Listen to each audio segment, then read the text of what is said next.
Miguel, Goodbar for Adorama Rental Company. We're here at NAB. Very exciting year for Canon with a lot of announcements. I'm going to pass the microphone to Chuck Westfall, and he'll tell us all the good news.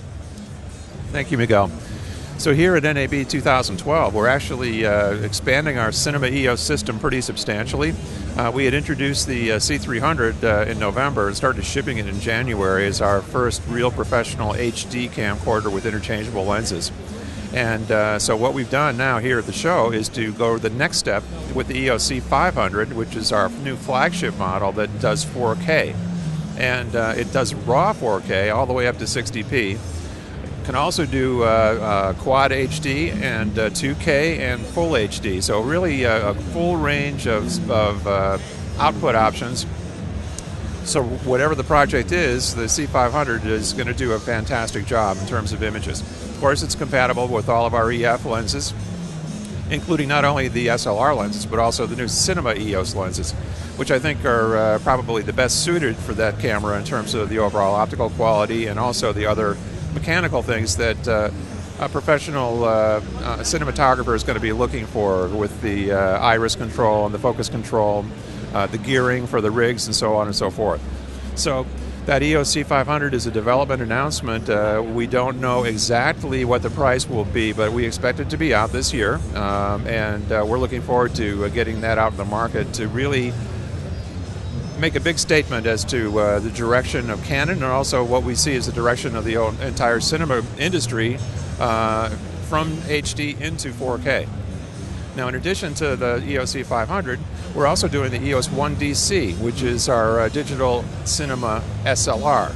So it's a smaller form factor, a little bit more conventional in shape and size to our regular EOS models, but it also has a 4K capability, and that I think is going to be very, very well received, because the price point is about half of what the C500 is going to be. So that means that it can be used in even more different applications because of pricing and small size and flexibility of that. But you can record directly to the compact flash card in the camera in motion JPEG at 24 frames per second, and be able to take that output and go right directly into a nonlinear editing system. So that camera, we expect to have a price of around $15,000, excuse me, and it's available sometime in the second half of this year. Now, in addition to the cameras, the other products that we are showing, two things I wanted to point out. One is a pair of new Cinema Zoom lenses. These are compact and lightweight compared to the previous Cinema Zoom lenses that we introduced last year. So there's a 15.5 to 47 millimeter and also a 30 to 105. They're both constant aperture T2.8 lenses. They're also scheduled for delivery this year. Pricing has not yet been determined, but we think it's going to be in roughly the $25,000 to $30,000 range.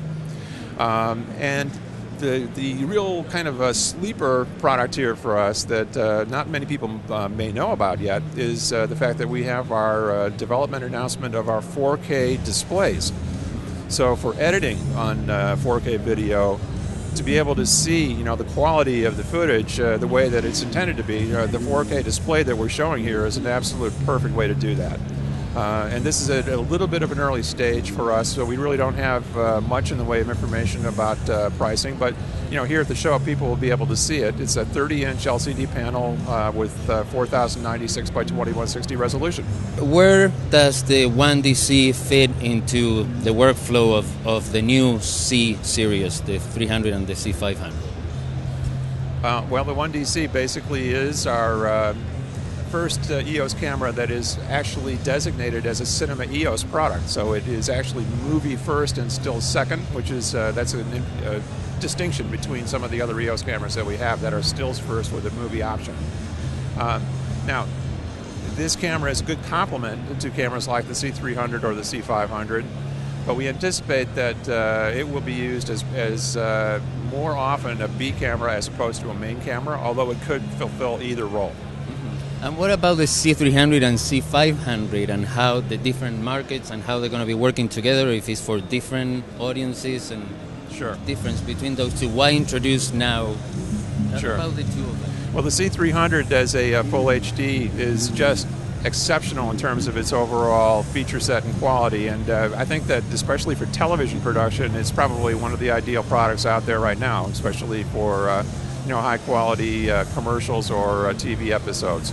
But clearly the move is on towards 4K throughout the entire industry, and that's where the C500 fits in. And C500 and 300 work together very, very well.